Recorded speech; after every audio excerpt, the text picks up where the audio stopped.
So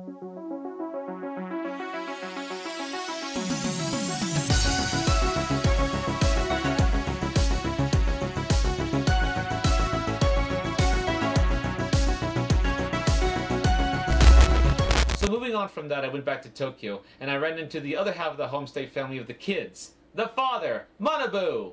He took me into his home and we talked a lot. I had trouble finding a place to stay, so he allowed me to stay in his home, like old times. Though it feels weird not to have the whole family together. I would have liked to spend more time together like we used to.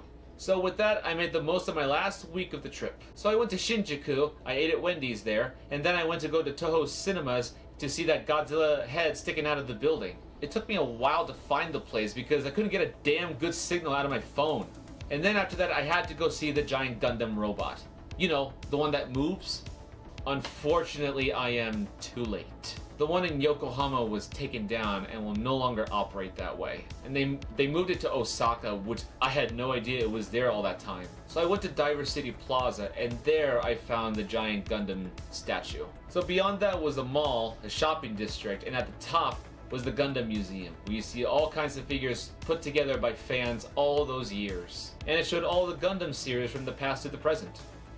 I've never watched Gundam before, but I have to watch it someday. So that was cool, and after that, I had to find that Evangelion store next. It's in Ikebukuro. Before you leave the station, it's in the shopping mall where you have to take the escalator up the 4th floor, I think, and it's right in front of you. Since I am an EVA fan, I had to buy something there. It didn't seem to offer a lot other than expensive figures and small things. But I liked the little things they had. I asked about more of their store and they told me about a website where I can shop more there if I want. The only problem is they don't ship overseas, so you have to get a third-party shipping service. So I got some small things here and there and I knew I was gonna come back later. I just didn't think ahead of what I was gonna get myself into. Then I went to Shibuya and ate some Taco Bell, and then I wanted to get a hairdryer from Big Camera. I've always wanted one because I knew it was going to be better than the ones you get at Walmart, and it surely did not disappoint. Actually, let me bring it over. It has a turbo function that's able to blow the air harder and get as much water out of my hair as quickly as possible. It's made by Panasonic. It's called the NanoCare. Obviously, I brought it home with me, and despite the voltage difference, it does work here in the US. No problems. It takes me like 5 minutes to dry my hair after a shower. It's awesome. So the next day, I went to the Museum of Ghibli Studios. I know people say it's Ghibli, but I'm calling it Ghibli. I think this one is a bit far in Mitaka. You have to get on a bus that'll take you there. Not far from the station. Here's what I did not know, and once again, I did not think ahead. As I was getting in line for the tickets, or so I believed, I looked around and saw people already have tickets in hand or on their phones. And that's when I had a bad feeling, so I asked one of them if this was the line to get tickets. And nope! You had to get tickets online and ahead of time because they sell out quickly. I'm like, oh no! So I was screwed. Until someone in line, luck on my side, had an extra ticket and gave it to me. Dude, like, how more convenient can it be at that moment to get in line with the right people, to realize you have no ticket without knowing how to get it, to have a guy with an extra ticket just to have it, and nice enough to let you have it. Talk about luck of the draw! I couldn't believe it. I still thank the guy a lot.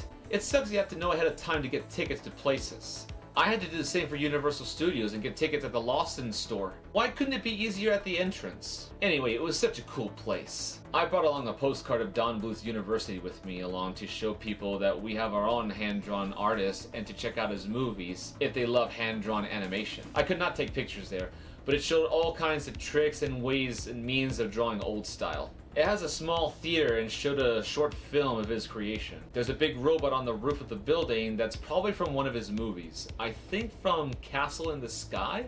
Haven't seen it. I've only seen Totoro and Spirited Away. I like that one more. I spent an hour in the museum and I saw his little studio replica that shows how he worked, how he collected a bunch of materials and figures. It was really nice. I bought something at the gift store. As usual, they have little knickknacks, postcards, and small figurines. I wanted something unique that I could display in my room. And sure enough, I got the robot figure from Castle in the Sky. Carefully encased in a wooden box, secured with foam, and sold exceptionally at the store you can't find anywhere else. At least that's what they told me. And sure enough, if someone were to resell this robot on eBay, I'm sure it'll be way more than what I paid for. And then I went to grab something to eat there. I got some chicken tenders with some tartar sauce and a hot dog. I forgot what I got to drink. Maybe it was 7-Up? Make 7-Up yours! After that, I had to visit this game center called Mikado. It's in... this is quite a mouthful. Takata no Baba? Takata no Baba? Takata no Baba! Takata no Baba! Takata no Baba! Takata no Baba! Jeez! Anyway, it blew my mind when I got there. It's actually right next to the station, just a few meters down. When you're exiting, you make a U-turn to the right and just walk right next to it, because this is where the train is, the wall, and then the store is like right there, facing the wall where the train is going. It has a majority of classic arcades you can dream of. How I learned of this place was this YouTube video I saw with two guys and a science lady who goes by the name Miki, M-I-K-I. Very stunning and gorgeous. That was one of the most exotic entrances I've seen. Anyway, they went in and explored many awesome machines that even people from the West grew up with. Sure enough, it left me breathless. I even found the one arcade my friend told me about, Virtua On. It was a Sega Saturn game of two mechas fighting each other in a 3D environmental battlefield. This machine has joysticks. I had to experience the real deal, as he told me, and sure enough, it was awesome. I may have had some trouble with the controls, so it would just take some practice. I did good, and I think I got up to stage 3 or 4. I had the game on Sega Saturn, so I'll get into it someday. So I took pictures and videos and played some good old Time Crisis 2. Nostalgia. And then I ate at Shake Shacks. You know, weird thing about Shake Shack is how they tasted. Almost like I tasted metal in them. It was so weird, both the burger and the shake. Maybe it was my imagination. The food was still good, but I can't let go of that strange taste of the food. It was pretty expensive and no combo deal, so you get what you paid for. Like Five Guys. That's why I still prefer Freddy's and Wendy's more. Anyway, the next day was in Kyoto. But before I went there, I went to Yokosuka to see the US Navy base. I couldn't get in, but I walked down the pier and I saw Japanese warships with the Imperial Japanese sun-rising flag. My personal preferred flag of Japan. But I can understand if it's reserved for the Japanese army, but still. It just looks so much better than just a red dot. Doesn't it?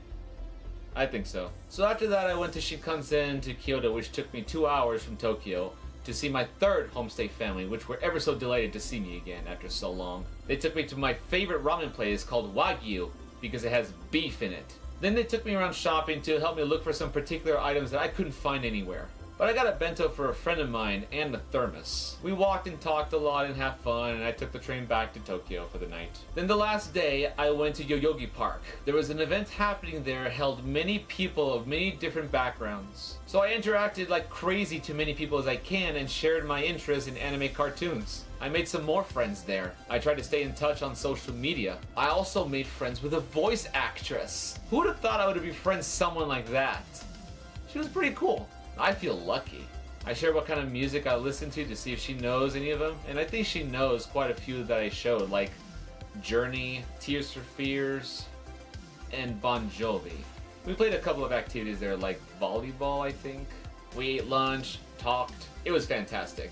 Probably the best day of my trip because I got to interact with more Japanese people. Manabu was pretty nervous going there. I told him not to think about it. He was able to interact with people that speak Spanish no problem. I was very surprised that he knows Spanish. Must be because I showed him my home videos. My mom was narrating in Spanish, so that must have inspired him somehow. I don't know. But I'm glad. So after that, I went back to the Eva store and bought 2 more things. 2 big things. 2 figures to be exact. I got a Rey figure and the 3rd angel from Evangelion. I don't know how to pronounce his name. Sakil? Whatever.